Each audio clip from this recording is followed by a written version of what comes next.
Olá, povo amado de Deus, que a alegria do Senhor seja a nossa força. Que bom estarmos aqui para juntos meditarmos o Evangelho, ouvir a palavra de Deus, o que o Senhor tem a nos falar neste dia. Hoje, o capítulo 11 de Lucas e os versículos de 15 a 26. Mas alguns deles disseram: Ele expele demônios por Beelzebu, príncipe dos demônios. E para pô-lo à prova, outros lhe pediam um sinal do céu. Penetrando nos seus pensamentos, disse-lhe Jesus: Todo reino dividido contra si mesmo será destruído, e seus edifícios cairão uns sobre os outros. Se, pois, Satanás está dividido contra si mesmo, como subsistirá o seu reino? Pois dizeis que expulso os demônios por Beelzebu. Ora, se é por Beelzebu que expulso os demônios, por quem o expulsam vossos filhos? Por isso, eles mesmos serão os vossos juízes. Mas, se expulso os demônios pelo dedo de Deus, certamente é chegado a vós o reino de Deus. Quando um homem forte guarda armado a sua casa, estão em segurança os bens que possui. Mas se sobrevier outro mais forte do que ele e o vencer, este lhe tirará todas as armas em que confiava e repartirá os seus despojos. Quem não está comigo está contra mim. Quem não recolhe comigo, espalha. Quando um espírito imundo sai do homem, anda por lugares áridos buscando repouso. Não achando, diz: Voltarei à minha casa, donde saí. Chegando, acha varrida e adornada. Vai então e toma consigo outros 7 espíritos piores do que ele, e entram e estabelecem ali.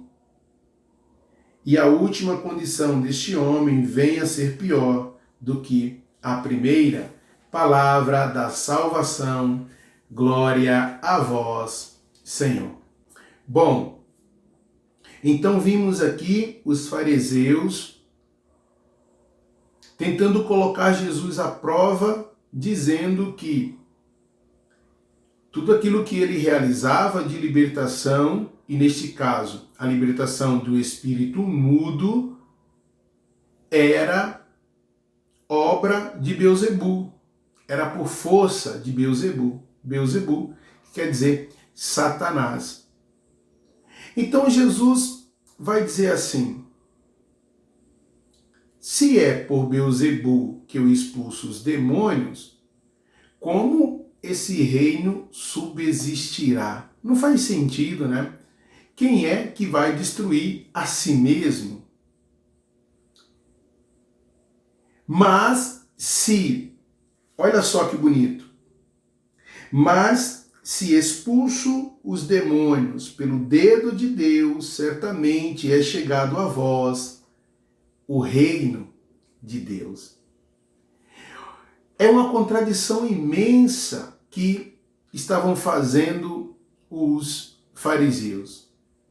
Não há por que alguém se autodestruir, se é em nome de Beelzebu que eu expulso os demônios, esse reino não vai subsistir, não pode ser.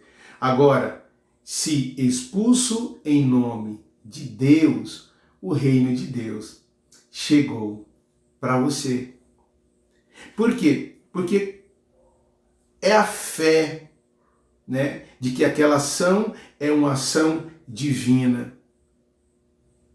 Agora, se eu não creio, blasfemo como os fariseus, porque essa blasfêmia era justamente de declarar que uma obra do Espírito Santo, a manifestação de Deus ali, era justamente uma obra maligna.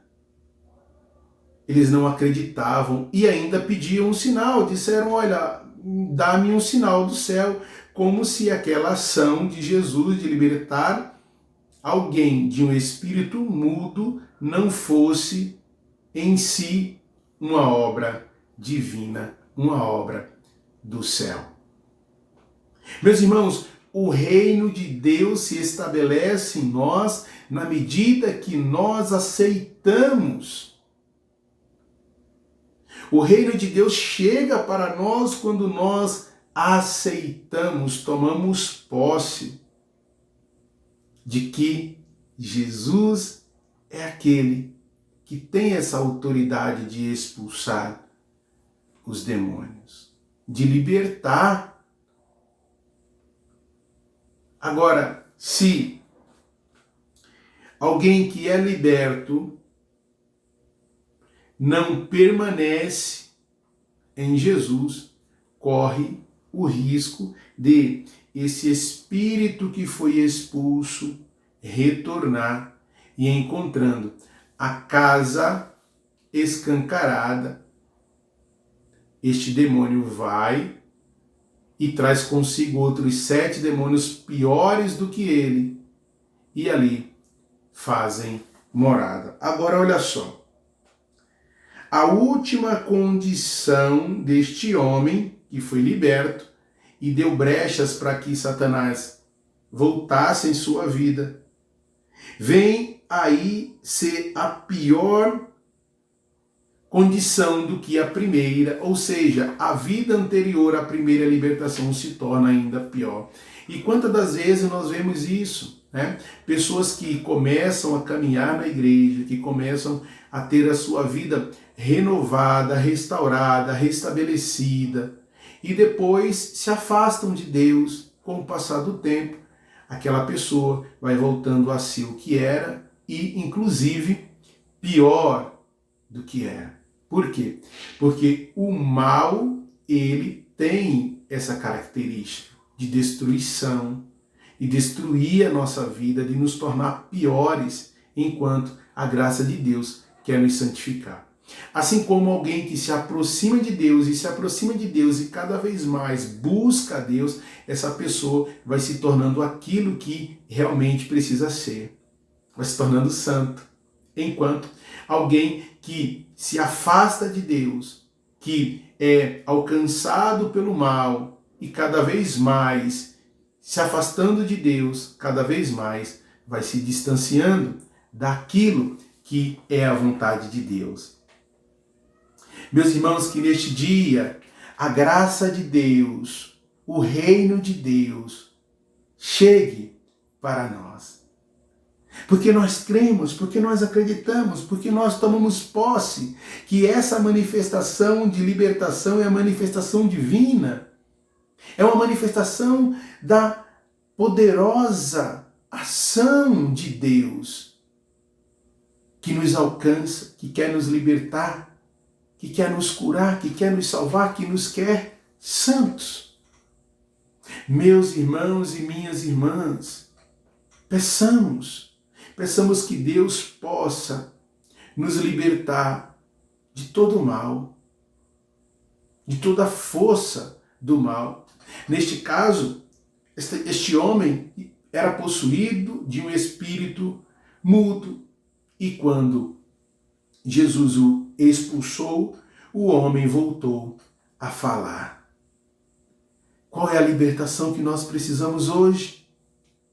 Do que nós precisamos nos libertar, seja libertar de pensamentos, de sentimentos, e quantas vezes nós nos prendemos a sentimentos antigos, ultrapassados, e nós deixamos isso crescer dentro do nosso coração, causando em nós grandes prisões.